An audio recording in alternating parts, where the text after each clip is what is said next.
Welcome back to another episode of the Wild Faith Podcast. Today, we are talking a little bit about just some summer work, prepping for, fall and whitetails, ducks, you name it. And so, without further ado, Evan, how you doing, man? Doing pretty good. Pretty good. It is beautiful and sunny outside. We are kicking off July and the right foot forward. Finally talking about hunting, which is exciting. It's crazy to think that we are literally about 2.5 months or less away, depending on where you're at, from putting a bow in our hand and hunting again. Yep. It's gonna go real quick. Yeah, it's funny how now joining the 2-kid club of where time is gone. It's even faster than it was before. So now it's just like, oh, it's Friday today or it's Saturday today. It's like, what happened to the week? And then it's July 7th now. It's like, what? So this summer, summer's fleeting. It's still here, but I'm excited for fall, but it's gonna come fast and furious. Yeah. Oh yeah. Yep. That is always the case, man. But no, today we just wanted to talk a little bit, like you said, starting to get back into talking about hunting. So, with off-season scouting, what are you, we're talking deer here, it's obviously not the same as the rut or fall in general, but what do you think you can learn from, doing some scouting right now? Yeah, this is a very interesting time. If I will say that as a hunter now, and that I've been hunting my whole entire life, but I will say I've really taken things seriously probably these last, 10 years now of my life, where it's been like I feel like I've actually learned stuff compared to when I was younger, and we just literally sent it and did everything. Summer scouting, this was the time of year where I was, we talked about the last one. This is where I would be out in the woods, crazy man, jungle style, wearing, not a ghillie suit, but pretty much like a ghillie net suit. So I wasn't getting flown away by mosquitoes, but it's if you're out scouting in the woods right now, certainly it's a great time. You're kind of scouting more summer habits than you are fall habits, unless you know what you're looking for. So it's still a good time to get out in the woods and go look at stuff. You just might pick up, a handful of ticks and get eaten alive by mosquitoes. But this is certainly still a good time to get out in the woods. I think this is a great time to do a lot more long distance scouting. Get in the truck, get your binoculars out. You're gonna, glassing for velvet bucks in the evening. But this is still a good time. You can get cameras out right now. This is about usually mid-July is about when I start getting all my trail cameras out in the woods, for the home property and our other private properties. Obviously can't really do that in public, but getting cameras out, scouting from the truck. It's still a good time. You can get out in the woods. This is kind of the time that I had, before Nora came around, where I was spending, like I said, a lot of time in the woods this time of year, just because I didn't really know any better. But, I kind of cut my teeth and learned you can still find old historical sign from, just talking about trails, finding bedding areas, finding, old rut sign. You can still find old rubs and stuff. But, this is a good time. I would say probably more the focus on that long distance scouting, getting cameras out. And then, obviously we're going to talk about it later, but tying in the aspect of getting your food plots ready and prepping for that. And if you can have mineral sites, Minnesota, I feel like is pretty much cut off now for most of the state. They're going to take food plots next. Better not. But it's that's another great thing too. I mean, if it's legal where you're at, this is a great time to get mineral out for those deer, water holes, etc. I do feel like there's plenty of green that's around for these deer right now. But yeah. Where are you putting trail cameras this time of year? Yeah, trail cameras, I'm kind of focusing on, I'm kind of getting out of the jungle aspect of not setting them up in the middle of the woods or these core bedding areas of where, you're transitioning those cameras later in the fall. Like I'm sticking to field edges, if we're talking egg country, like back home, field edges of bean fields, back corners, if like I said, if you can run mineral sites, this is probably the the best time to get inventory on deer is running mineral sites with cameras. Otherwise, those main transition of trails where you're getting those cross intersections through, food to cover, etc. But really those outside edges is probably where I'm focusing most. And honestly too, like we said in the last one, could go both ways. If you've got all the big bucks on your farm right now, that could be good or that could be really bad. But that's where I like to get my cameras out of the inside of my property and stick them to the edges, just because a lot of these deer, they're moving from whatever food source they're moving to. And I feel like they kind of cover a lot of ground. So I'm kind of having them on the outside edges, and, maybe I run a ridiculous amount of cameras, so I have plenty, but I still stick a couple on the interior side. We've got a pond in the backyard, and then we've got a couple other water holes that are in central locations on the farm that I'll keep them on there. But usually I'm just getting the same typical doe family groups, but it seems to be the best luck I have is probably having them on those outside edges, surrounded by, beans or whatever that might be. Yeah. So just now transitioning right into it, because you kind of led into it a little there, but when do you really want to start getting going on food plots? What's the ideal time frame as far as spray in, cutting back, maybe getting some corn beans in? It's probably a little late for that, but yeah, this is a year for me where it's been a lot different because I haven't had time to do anything. So this is going to be an interesting year. I've for doing food plots for the last 5+ years now, corn wise, bean wise, you're sticking to your typical farmer rotations where, you're hoping that you're going to have your corn beans. We're talking southeastern Minnesota now. It might be different between central and northern Minnesota, but beans and corn, you're hoping to have those in by end of May, early June. In terms of like other food plots, and it's all relative and it's what you want. I kind of, like I said, I kind of go by like the Sturgis method of what she's done, just because it's worked for our farm and it's been for my schedule of what I have for life. I think that's the base thing, is trying to figure out what your schedule and what's realistic for you to do. Because if you have a ton of time, you can go through and, you can do more food plots, and you could do different style food plots with time. If you don't have time, you might have to think strategically of what you want to plan. If you have limited amount of time and you have only a week or two in the spring, maybe corn and beans are a good thing, because you could do them all and then you're done. But if you have more time, like I like to do a little bit of everything. Usually we run about 5 acres on the farm every year. This year that might get cut back a smidge, or we might do a heck of a lot more green, which is fine too. But, I look at it where, starting the last weekend of May to the second last weekend of May, I want to have my food plots mowed out.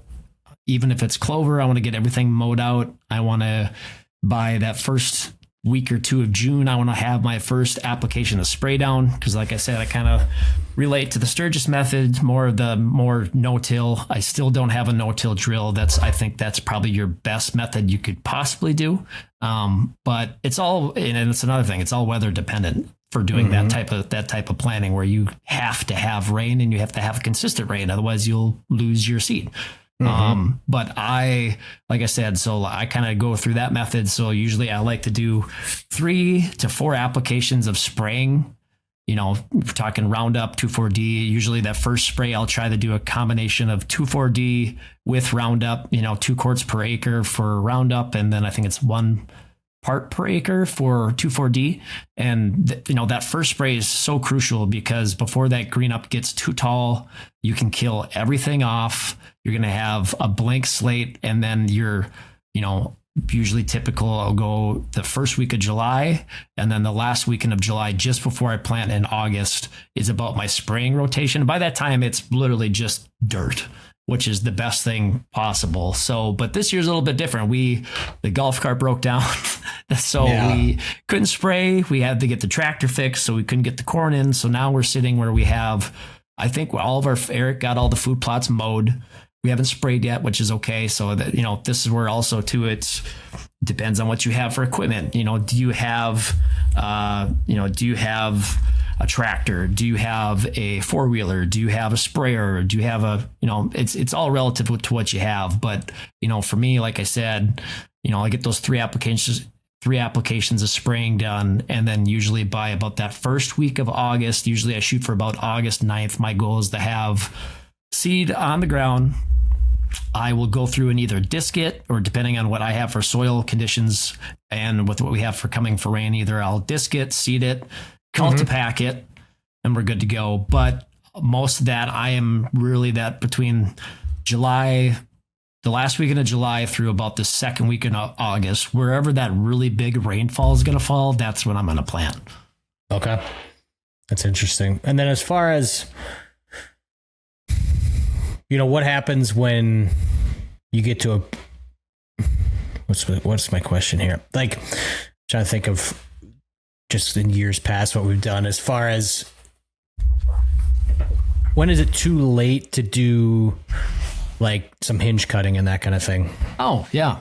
So hinge cutting, getting some TSI work done is, I look at it where you have a golden window. As soon as the season gets out, like I am boots on the ground in the woods, being respectful of if anybody else still has tags. But usually if like we're all tagged out and it's December 15th or something like that, like by all means, I'm going to get in the woods. Usually typically Minnesota weather is, it's either 35 below outside or it's 70 degrees. And typically when we can get those warmer temperatures where you're not, trees, when it gets to be really, really cold, they don't just hinge really nicely. They crack and that kills the tree.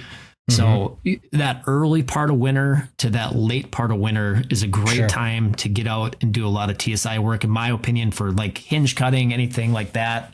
But in terms of summer, the hard thing with now is where, you're talking about clearing shooting lanes for tree stands, or you're talking about doing TSI work now where you don't really get a good look at it because everything's full of foliage. So you might cut a little less, or you might cut a little bit more. And then, that might hurt you in the end where you took too much out or you took too less out because of just having the foliage on the trees. But I look at it where that's relative too for shooting lanes. Yeah, for sure. And like, that's the hard thing is like everybody usually tends, I would say, to cut more than they should. I'm guilty of it. It gets to be October 25th and the leaves are finally starting to fall and you're like, wow, I stick out like a sore dick. But there is a window, I would say, in August though too, of where it's not a bad time where trees, I don't know what it's called. There's a period of time where they're going through that growth where it could really affect the life of that tree. But you could also do a hinge cutting in August. It's a good time. Gotcha, man. That's good stuff. When you're moving into, we touched on it for a second there, but trimming lanes for, archery and stuff. What would you say would be the three main things that would make you put a stand somewhere? Like, what are the three things that you're looking for in that area? So are we talking private land or public land, or just in general both? Yeah, both. That's fine. Yeah. Yeah. I mean, it's pretty similar. Obviously, public, you're fighting with pressure, but yeah, I think it's thinking about it like this way, we'll just start with private land, just since we're talking about summer stuff and kind of relative of what you can do now. Like, right.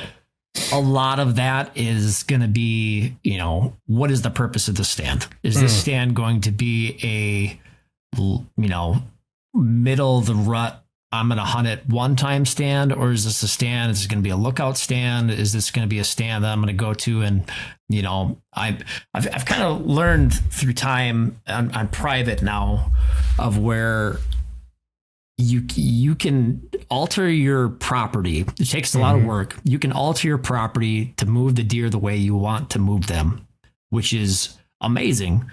But the hard thing with that, though, is if you don't know how to do it properly, you can ultimately really screw up your property or screw up your hunt or ruin your hunt. Yeah, all the above on that. And trial by fire, we've done that, but that's why, like getting a habitat specialist to come into your property sometimes is beneficial because you can just get it done right the first time. I look at it like we've kind of cut our teeth for 6 years to figure it out. And I feel like we finally got the farm in a really good spot of where we've had lots of really killable bucks. We've just been in the wrong place at the wrong time. So, but from a private land perspective, like I said, is you can manipulate all that to make that in your best interest. But, if I'm looking at a blank slate of like where I want to put a stand, there's a purpose behind it for private ground, just because it's, historical data that I have with the deer that he's been living in this bedding area over here, vice versa. Maybe I put a water hole in over here and I'm creating that transition, 200 yards off from where his bedding area is. And, there's a lot of intent behind it. And it's really dependent on the situation, I would say. But in terms of like public ground, though, I mean, for the most part, you can't leave stands up. But the one thing that I've started to do now, especially since I've been saddle hunting, is I just prep trees. Just like Ryan Engelhardt, I'll just go through and I will prep 50 trees and get them ready. And like I've done a couple here this spring/summer. Spring's probably the best time just because there's no foliage and stuff, but going through and getting trees prepped and just looking at it the same way, where you're kind of taking the approach of where, it's not private ground, but I can go through and prep 20 trees in the summer and they're going to be ready to go for me when it's fall time, because you can't, most states, I know in Minnesota, you can't leave tree stands up. Some different types of tax fortified and stuff you can, but for the most part, I don't think you can leave a structure up over the season. Yeah, no, that's good stuff. I mean, as far as specifics, I know you touched on lookout stands, rut stands. Like, what are the differences between those? Oh, yeah. I mean, so we'll just take it through like the beginning of the season to the end. I'm looking at where it's like those early lookout seasons, and the more we've hunted through our property and our other farm and stuff, I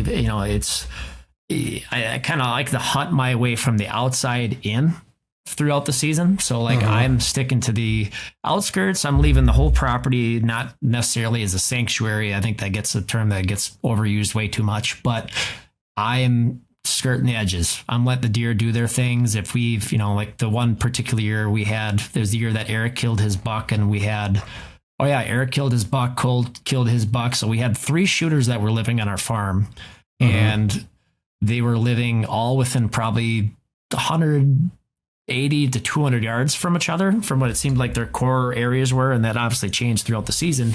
But we did a really good job that year of sticking to the edges and then diving into the timber when the time was right. So like, early parts of the year, I'm really sticking to, we're talking early evening food sources on outside edges. So that could be like a little kill plot on the outside edge that's transitioning to like a destination bean food plot.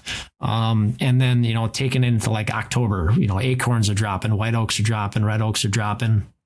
A lot of those deer aren't necessarily coming out as early as they were because they're sticking in the timber because they don't have to leave because they have food.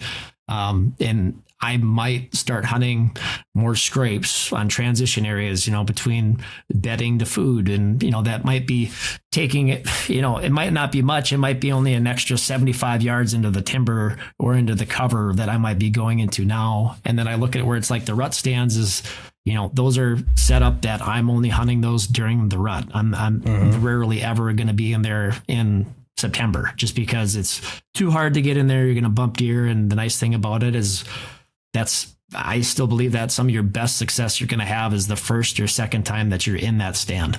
And, leaving those stands for when the time is right, it just pays dividends behind it. So like, that's what I was saying. Outside in is kind of my approach that I take throughout the season. And then obviously like late season stuff, that's when we're talking about having our box blinds and our big blinds where we're hunting food and it's frigid cold out because we live here in, central Minnesota and southern Minnesota. So those are the times where I'm kind of getting back to hunting the outside. So I would say it's like outside to inside, the back to outside, because, it gets almost to be impossible trying to get in the timber in the late season. And that's why those outside food sources or those destination plots that we have are so essential because, I might only have to walk a quarter of the distance to get into a stand, and I'm going to let those deer come out to me in the evening. Yeah. What about wind? Ooh, wind. In terms of what? Well, just talking about, just touching on taking it into account for when you're setting up stands, you know. Oh, yeah. That we've talked about this too. Like I do feel like the farm, we maybe have a few too many tree stands for the 48 acres. I think, 48 plus 30, but we only have them on the 48.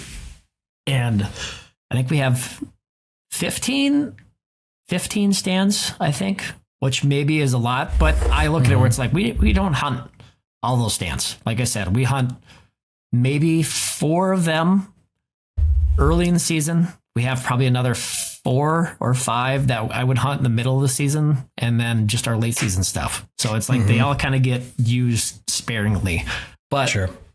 they're all strategically set up though with wind and access. I mean, I think that's the biggest thing when you start talking about private land, and not only private land, but public land too, of where it's like, that's for killing a big buck.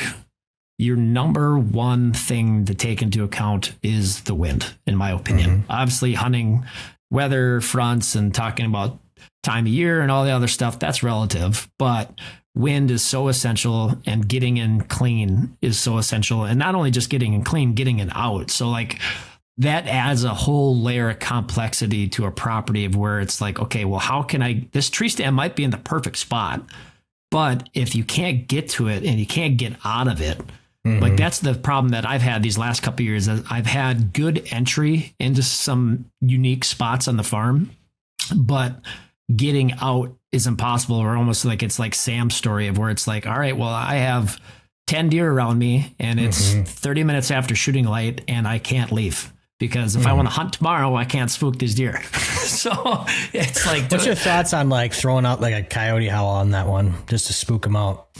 I've never done it. I've never done it. So I was like, would that work? I don't know. I can't say I've had like success on it, nor have I had a deer so patterned where I take that. I guess I have one story out of Grove Dolls where, had some, it was the rut though. So it's like, that's like the hard thing with the rut. You can never like, it's like, oh yeah, that worked because it's like, well, it's the rut. He's stupid and running around. But like I've used the coyote call. I've done it out west probably a lot more than I've done it in the Midwest, or not Midwest. Why is that?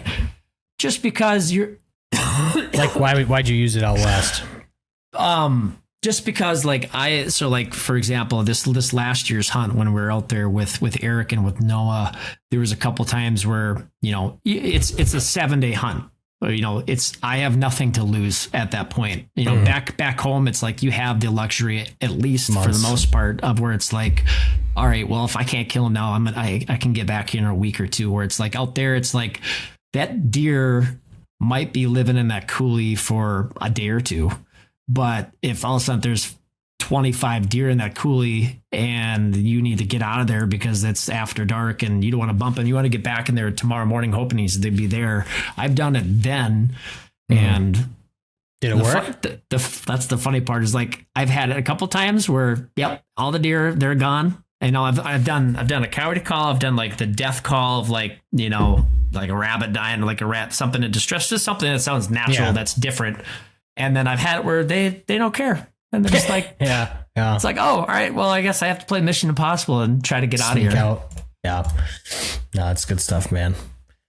What else? Am I missing anything else for summertime? I'm trying to think. Summer, this is good to, if you do like putting in some water holes. I mean, basically, when is in your book, when are you outside of food plots? When are you done doing stuff like tree stands, cameras? It's a never ending feat. Water holes. That's where my anxiety level is so high right now, because for good reasons. It's good. It's probably been good for me not to be in the woods yet, but like I would say for me, like my drop dead date is literally 2 weeks out from the beginning of the season. So usually about that second week of August for Minnesota, I am done going to the woods. Public, different story. Like I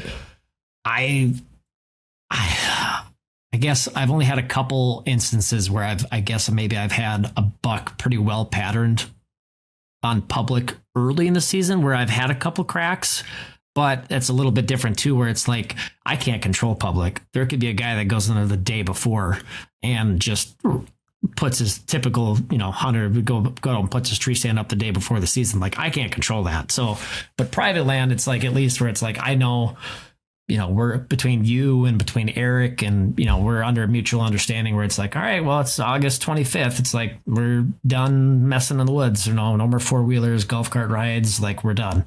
But, yeah, dude, it never ends. I mean, I'm putting tree stands in all the way up until that last minute date, because I just kind of live by that book too, of where it's like, it's your property. You should be able to enjoy it, and you shouldn't have big bucks on your farm anyways in the summertime. So like, I wouldn't be worried about spooking. Even like, you bump your target buck August 15th. You know what? He's might be buggered for 2 weeks or a week, depending on how how weary that deer is. And he'll be back. It's not the end. It's not the end of the world. And especially those doe family groups, it's amazing how you could go bump a doe and a couple fawns, and then 15 minutes later, they're like, okay, well, I want to eat. Get out of my food plot. Yeah, for sure. That's good stuff. What else? I'm trying to think of any other big ones. I mean, in terms of like water holes, it's anytime's a good time to get one in. I think being more conscious of like where you're putting water holes is probably more critical than it is just getting them in. Why is that? Well, I look at like a water hole. We have 3 out in the farm now. I have one that I still need to, that's another thing on the list. Still need to dig it in. It's, I look at where the water hole is, just like anything, when you're talking about manipulating a property. Yeah. You could do good things or you could do bad things.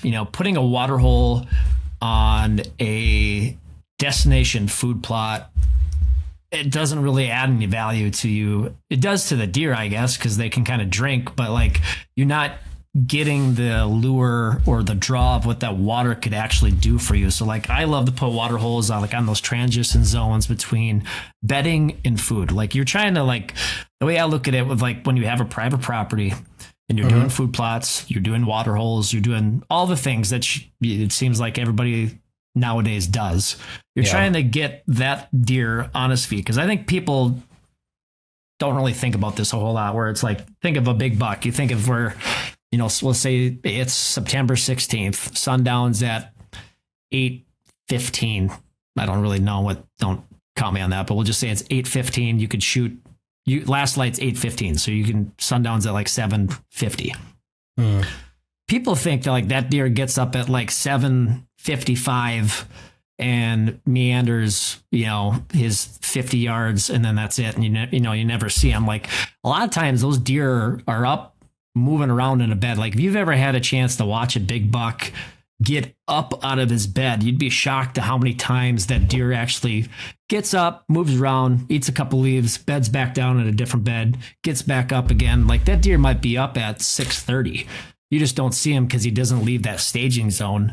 But the longer you can, and it's saying like in terms of early season, so saying like that deer is going to get to that destination bean food plot that he's been at every night for the last week and a half, it might take him an hour to get there, and it might only be 200 yards away.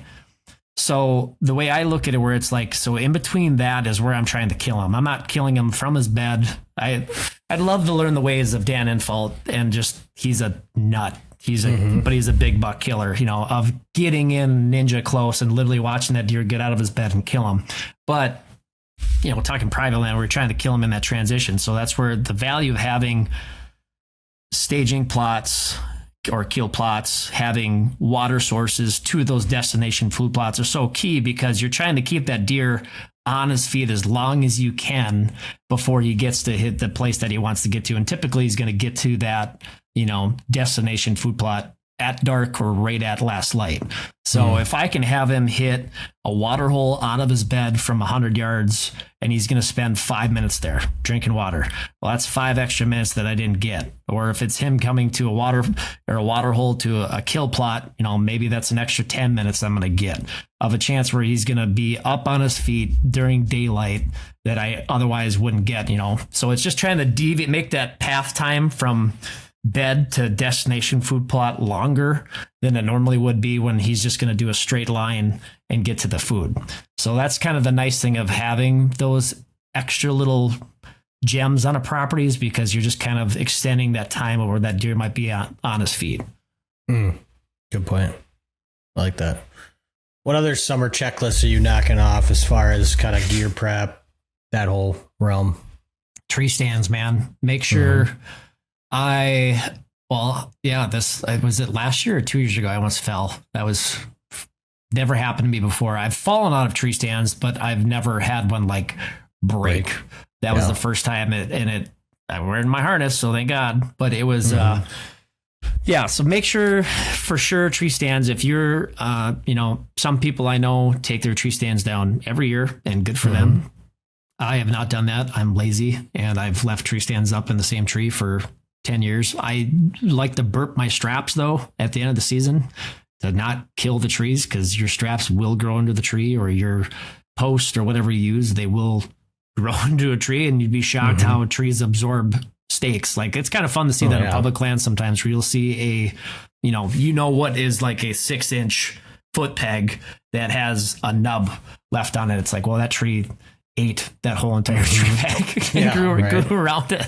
But yeah, I like to kind of burp my straps at the end of the season to give that tree a little bit of time to grow. But usually, that whenever I get time, it's usually one trip into the woods, and I'll hit all my tree stands and get them retightened down, make sure they're in the right spots, do whatever adjustments I need to do, make sure things are good, make sure you're, what happened on that one particular tree stand is the metal bindings that hold the platform together, one snapped on me. So that's why I fell.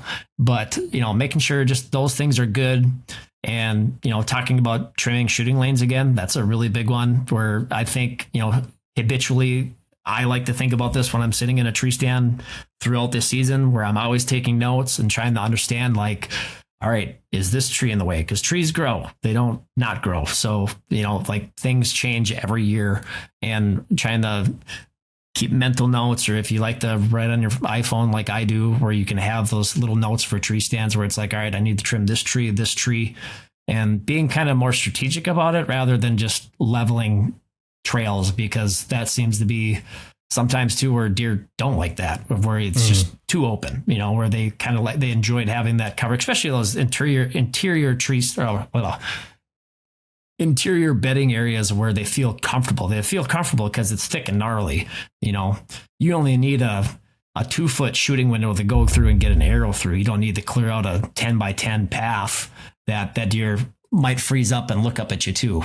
Sure. But I think that's it. I mean, outside gear wise, God, this is just getting railed with questions. This is good. Yeah, keep going. Shooting your bow, in terms of like, I like to think that I'm pretty good with my scent regimen of like washing clothes. Like, usually that 2 weeks out from the season, I'm washing my clothes twice and calling her pretty good. I use those Ozonics, and not Ozonics. I use Ozone Killer. So like, I'll go through and I'll kill all the ozone and use my clothes like that. But that's where I just playing the wind, I think, is more important than anything. That's an interesting one, the ozone thing, because I think it works. It's not perfect, but I think it works. No, but the other side of it though is it may help, but it also will burn through your clothes real quick. Any sort of elastic, anything is gone if you use that. And the deer can smell those. Like, if you have an ozonics in a tree, like, they can smell that. It's just diluting your scent path of what would normally be there. So it's amazing between like that and like, what's the other one? Like nose jammer, stuff like that. Like, watching deer react to that is actually kind of entertaining. I think it smells really good, but like, it smells like vanilla. But like watching deer react to that too, where it's all like, that's the one thing I've kind of learned through time is like, every buck is different. If they go out and kill a 2.5 and 3-year-old, like, or a doe, like, I should take that back. I think mature does are hard to kill. It shouldn't be, depending on how you have your property laid out and just tree stand placement and stuff like that. But like, people forget too, like, those old does they're old for a reason. They're smart. Right, I mean, they're just like an old witty buck, but they have just a different mentality than an old buck does. But there's a reason why an old buck gets to be old, and every single one of them's got a different personality. But I'm trying to think of other trail cams. This is a good time. Get out, swap batteries, make sure your cameras are good. Like Working. I've been guilty of that where it's like, oh yeah, they're fine. You know, you don't actually go through and inspect them, make sure they work. Cause there's nothing more frustrating for cell cams is where you go put a cell camera in a spot and then it doesn't send pictures. And it's like, well, I got to go back in there now and fix that again. Right. What are some other ones? Some of this stuff like scent tech, you know, whatever you call it, scent block technology and all this stuff, new stuff is worth some. I mean, like, you know, because like, yeah, sure, it helps, but like ultimately the best thing you can do for scent is, like you said earlier, the wind. I've never bought into the whole scent blocker, you know, like spray.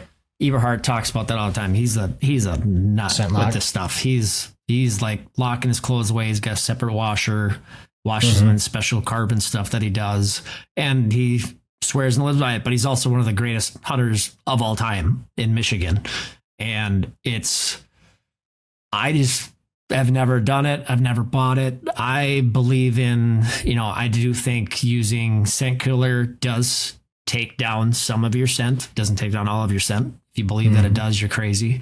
But I think between that, you know, keeping your clothes clean, you know, I like to get changed. You know, we're lucky that we have we'll change at the shed or whatever it is. But like if I'm traveling, like I'll get dressed outside. I won't drive in the truck with my clothes. Sometimes if I'm lazy, but like for the most part, I'm getting dressed outside. I'm spraying down. Usually the night before, I'll go through and I'll crush my clothes with the scent or ozone killer. But in terms of like, scent lock technology, I've just have never bought into it. I haven't bought an ozone, like an actual ozonics yet. I haven't bought one of those yet. Zach uses one. He swears by it. I always wonder some of that's like, tools. yeah, exactly. That's what I was going to say is like, yeah, they can help you, but ultimately like you still have to like know what the hell you're doing. Yeah. I mean, that's where like obviously the selling point for that is like, yeah, it's so simple. A caveman can do it. And you're just going to kill a big deer every time you step foot in the woods. And then you spend these hundreds and thousands of dollars on all this stuff. And then it's like, well, where's the deer?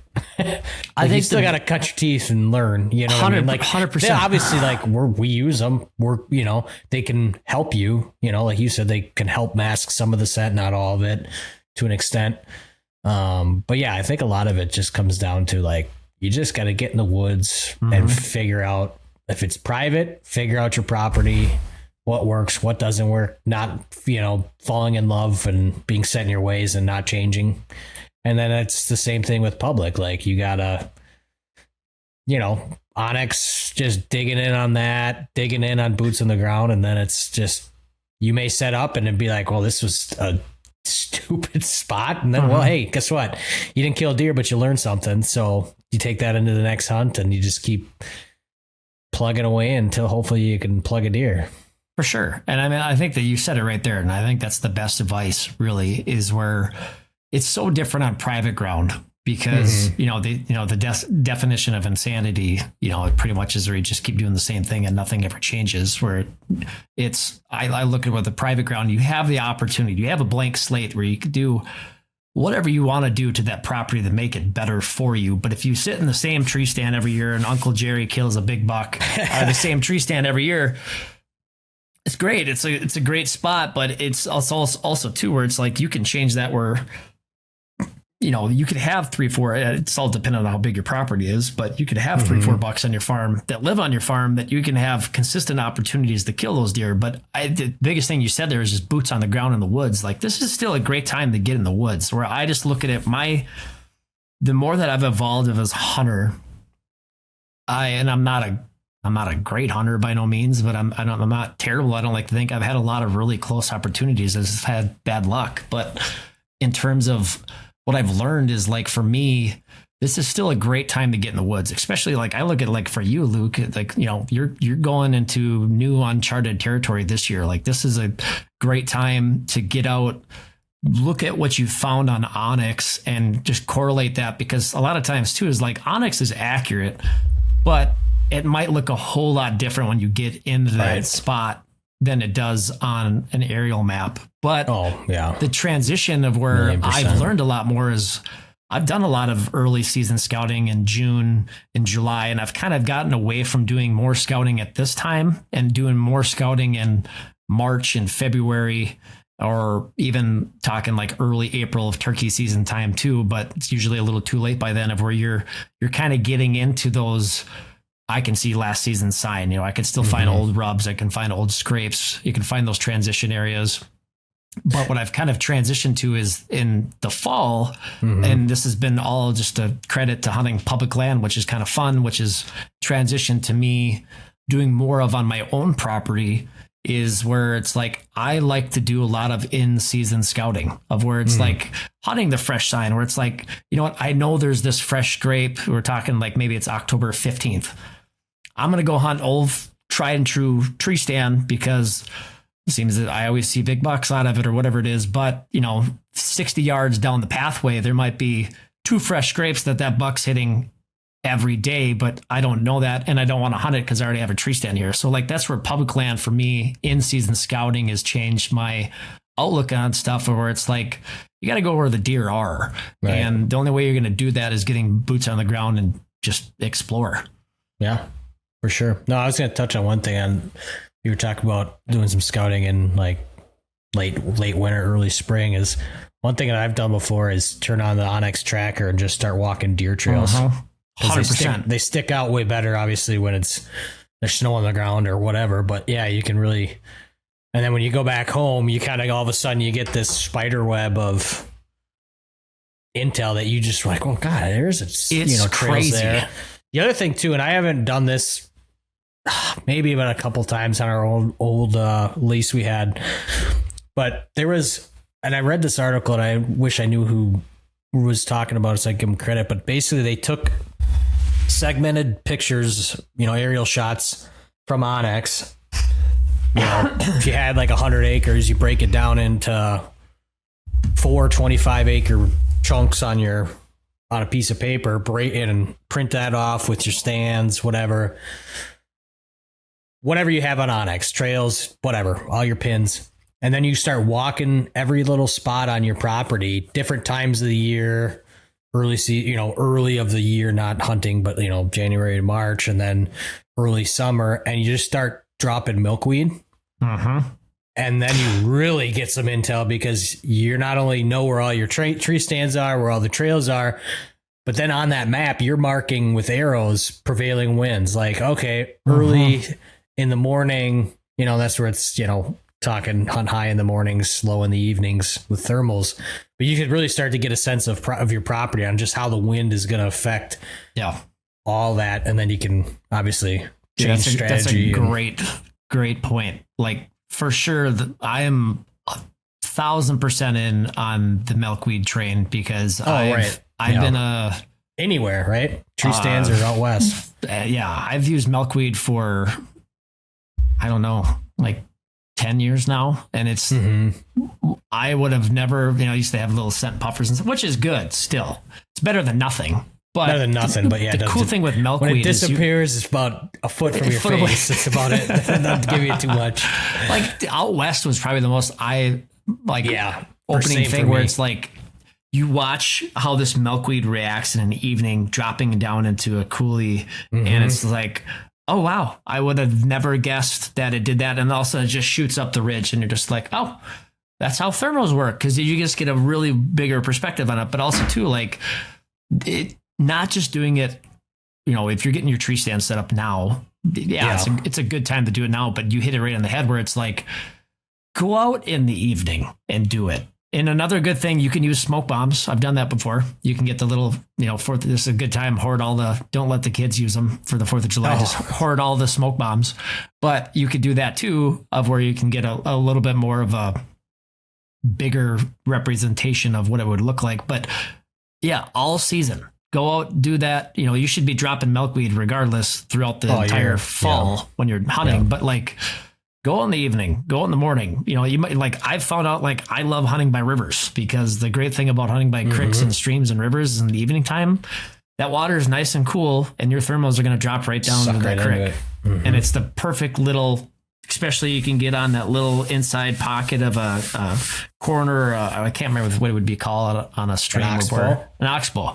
Get like right in the corner of one of those, and you can just drop your wind right down there, right on a cross intersection of a deer trail, and money. It's like bulletproof.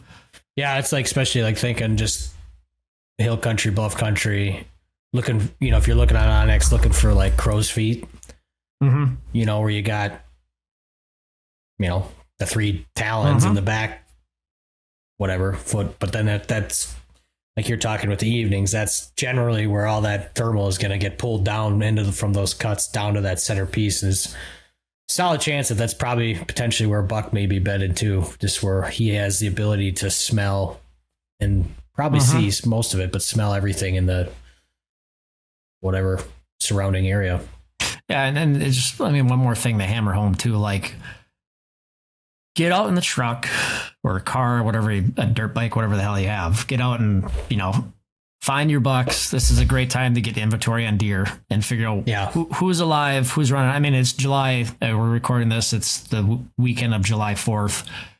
If you've got a deer that you know about and you know what it looks like you're going to know, you can totally tell right now who that deer is. And this is, for me, it's cool if I get to see that deer twice or 3 times in the summer, great. But if I see him once, it's like, all right, he's alive, because I'm typically not running my cameras in April, May, June.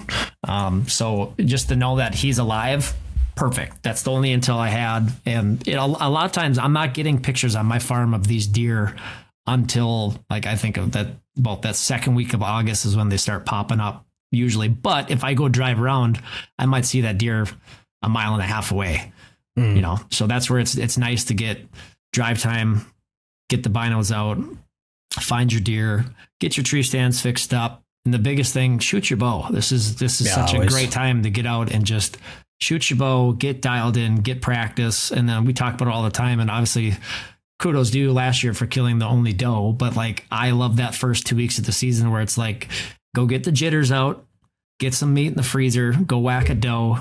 And, so I'm excited. This just gets me I'm getting a candy store right now because we're talking about deer hunting again. It's just finally the reality of it is it's coming up soon.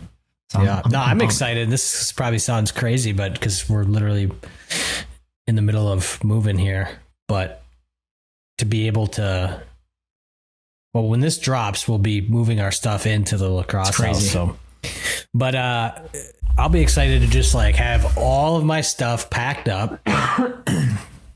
And then I'm just going to literally put it all in one side of the garage. And I am going to methodically go through, buy probably 3-4 more totes, and methodically just be as freaking anally packed as I possibly can. And be like, this is whitetails. This is early season whitetails. This is bow hunting. This is duck hunting. This is, and just have everything perfectly organized, because I know come fall it's all going to be a mess, but right now everything is a mess. The chaos of my brain and how I pack for stuff. My garage situation and everything is so bad right now. I am a firm believer in the tote system. I think I probably have, between Costco, Fleet Farm, Menards, Home Depot, the yellow lid top totes, I probably have 40 between 40. Not just hunting stuff. I'm talking family stuff and clothes and stuff. I was gonna say, I probably have. You need to downsize, boy. I probably have 10 or 12 for my hunting stuff. But I think right now it stresses me out to think of how disorganized they all are right now between my Western stuff, my whitetail stuff. Oh yeah, my stuff, turkey stuff. It's disgusting. But it keeps the mice out, which is nice. So yeah, that's very true. Is your guys' garage insulated? Mm-hmm. Yep. Nice. 2-car garage. Moving up in the world. Yeah. I would love to finish our garage. I don't think we have the funds, or I don't really want to put the money into it. It's not worth it. Till it is though, because then it's wintertime. our next house, whenever we're in a different world than you guys right now. I think we'll be ready to move. Hopefully, maybe in 4 years, 3 or 4 years. We'll be here for the next house, and hopefully it's a farm. We'll see. So, yeah, dude, I'm excited. I have been. Yeah, it's happening. Well, and I've been like, there's not a boat that's come up on Facebook Marketplace in this area that I haven't seen yet. Put it that way. I will say the boat market though, like it's a terrible time of year to buy a boat. Yeah, you're paying a premium and a half. Yeah, it's great time to sell a boat. Winter, yeah. Well, yeah, but it's spring and I bet winter you by August you'll find something. Oh, I better. I mean, there's been a few that I've got. There's one up in Winona the other day that was just, I mean, primo, perfectly priced. And I messaged the guy, and he had, like I said, like I've been on that I haven't used Facebook this much since probably high school. But yeah, I mean, I messaged the guy within an hour of him posting it, and he already said pending, and maybe an hour later it was sold. I was like, dang it. I will say I am a Facebook Marketplace. That's probably the only reason why I go on Facebook is to go on Facebook Marketplace, and I'm always looking. I'm looking between camera gear, I'm looking between hunting stuff, golf stuff, like just you name it. And I didn't realize that you could actually get banned from Facebook Marketplace. For what? I apologize. This is a PSA to anybody out there that I've said, is this available? And then never respond to you. I'm sorry if I've done that. Oh, you're one of those guys. So if you do that too many times now, they will block you until you either respond to those people or you delete the post.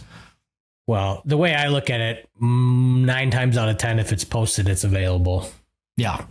But like to your point, though, that happens all the time where it's all since like, oh, this is a crazy deal. And it's like, I have probably a day or two to get this. And then all of a sudden you message them. It's like, oh, sales pending. Like I've been looking for a 12 volt, 55 pound thrust power drive V2 with iPilot on it. And you can find like a good deal is like $600, $500 for the boat. And, just because I have a 16-foot lawn, I don't really need anything bigger than that. And I only have room for one battery, so it has to be a 12 volt. But they go like hotcakes. Like they get listed and literally maybe an hour after the listing, they're gone. And it's like a trolling motor, right? Yeah. Yeah. And it's like, okay, well, all right. So I missed that deal or missed this one, or it's too far away. And it's like, yeah, I can come pick it up Tuesday. It's like, nope, it's already sold. It's like, oh, okay. Yeah. Yeah. And then there's guys like Pete and my brother Noah that are just like, they got a horseshoe right up their butt for finding deals. I mean, it's like wheeling and dealing. It's crazy. Yeah. It's like, wow. I'm like, I need to figure, I want to wheel and deal for this boat, but no, I'm excited, man. It'll be good. Get into what do you want to get? I'd want a 17-foot minimum probably for a flat bottom. Okay. Or something like that. 17, 18 foot, 16 foot if it was the right setup. Just depends. Yeah. I'd probably, yeah. Well, nice thing about a flat bottom though, you got a lot of space. Yeah. Yeah. It depends though. If you have the, are you doing a tiller or are you going to do like a center console? Yeah, that's what I was going to say. If you have the center console, that space goes bye-bye real quick. So if you just roll the tiller, then but yeah, nothing crazy. Something we can get out on the river, go fishing with the boys. I'd want a bunch, either one to be on the boat or eventually get one like you're talking some sort of trolling motor just to do some fishing. I think a trolling motor on a boat, now that I've had a boat, is... I don't know how you can live life like without one. For fishing. Yeah. For fishing, for sure. Yeah, if you're not into fishing, then you don't need one. So yeah. What's the whole thing with what are they called? Talons? Is that what they are? Yeah. On the back of the dude, talons would actually probably what the hell are they? They'd be sick on your boat. So like talons are like there are power poles, vice versa, whatever you want to call them. So like they're just sticking the you can get a solo or a double. So it's like you can get I think anywhere from like 6 to like a 12-foot pole or poles of where it's like, so for example, think of like having. What's wrong with an anchor? Well, you can have an anchor too, or you could it's just more, you don't move. You just stay in the same spot. Yeah, like an anchor, you could drift and all that other stuff. Like this is like you are embedded into the ground. So all it does is it's just a hydraulic system. They just go up and they go down. You can get manual ones or you can get it's all what you want to spend. Yeah, it's always comes down to the dollar. Yeah. But I mean, I look at for you for waterfowl hunting, it might not be a bad idea, but I've never hunted out of a boat for waterfowl, so I don't know how that works. So yeah, I don't know. Never done the talent out of a boat before, especially with ducks anyways. So yeah, it'll be that. I'm obviously getting a deer hunt this year going on to South Dakota, but I'm very much looking forward to just doing a deep dive into some waterfowl this fall, and got some cool ideas for some vlogs and stuff. So you have to put my goal for my boat. I want to get foam decking in my boat this winter. That's my goal. I was trying to look at all the videos I watch though are like aluminum boats, like what you're talking about, and they put it in those boats and they just look sick. Like you think of like all those bow fishing boats or like the boats the guys are running down in like the Arkansas, Louisiana and stuff like that. Those true river boats where it's like they got them all decked out with the LEDs and they're just sick. Surface drive, yeah. I'm excited, man. It's just I'm assuming you're going to put a regular motor. You're not going to put like a mutter motor on it, are you? I'm going back and forth. I'd probably just have regular. Yeah. Then motor, you could, like you said, you could have the dual purpose of a family boat and fishing boat. Yeah, but the surface drive would be nice. It would be. I've never been in one for hunting. You obviously still, I think it's more just a noise thing, but this just shows how little I know about boats. But someday I'll be the river rat. So no, it's exciting. Or you can just go buy a houseboat. You do that too. No, like the River Queen. I'm good on that one. But no, man, this was good. It's always fun to start talking deer hunting, even though it is early July, but it's time to get things moving because, mid-September's or 1st of September, depending on where you're hunting, could sneaks up on you really, really effing quick. So this was fun, and it's time to get going. So it's here. What's your last golden piece of wisdom for a guy that's getting ready to do some summer scout? Just what we talked about today for deer hunting. Just get out, man.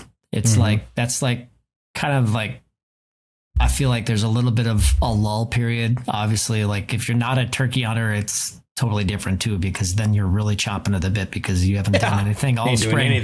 We had a long spring, so it's been nice to like not think about take a break for a little bit.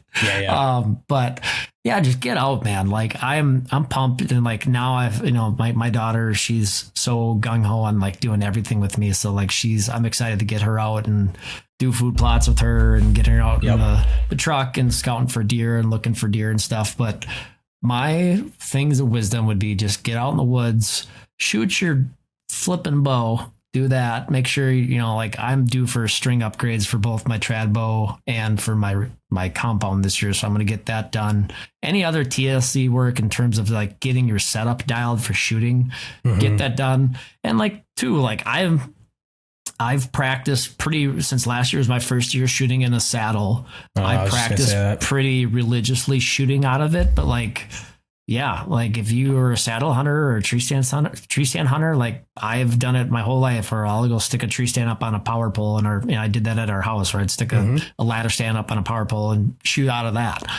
Or if you got a deck, vice versa. But like for me, like now that I'm pretty much a full on just saddle hunter, like I'm going to start shooting out of my saddle with my recurve and with my recurve and my compound, and just getting comfortable and doing that, which is exciting. I didn't even think about that until now. It's like, now that I got the 3D course in the backyard, I'm like, that'd be kind of fun. Dialed out. Yeah, absolutely, dude. Sweet. Well, this is a fun one. And I like you said in the beginning of this episode, we got a lot more coming as far as just summertime prep and getting ready for kind of the holy grail of hunting season. Yeah, and we've kind of been on a hiatus too of having guests on. We'll get back into, we kind of wanted to, like I said, we really hammered down on the month of May and June on mental health stuff, and just kind of really diving Focus on that together with that. And now that we're kind of getting back into more focus on hunting aspect and stuff, we'll start to get more and more guests on, so you guys won't have to listen to us talk all the time. But it'll be I'm excited, man. This has got me fired up of where it's on the brain. I did a youth archery camp that we always put on, the Wilds archery camp that we do with kids, usually do 3 or 4 sessions a summer here in central Minnesota up in Brainerd. And just watching the kids shoot their bows last night and going through instructions and stuff, it was like, I was looking at my brother-in-law, Andrew, and I was like, yep, it's here. It's time, and I'm excited. And I know both Luke and I are really excited to start giving out more content like this, because this is stuff that we are passionate about too. So looking forward to it, man. Good stuff. Good stuff. Well, all right, guys, we'll see you next time. Thank you for joining us on this journey through faith in the great outdoors. We hope today's episode has inspired you to seek God's presence in the wilderness and deepen your connection with nature. If you enjoyed today's discussion, don't forget to like, follow, and subscribe to the Wild Faith Podcast on your favorite platforms, including Spotify, Apple Podcast, YouTube, Instagram, and Facebook. By subscribing, you'll never miss an episode, and you'll continue to be a part of the Wild Faith Podcast community.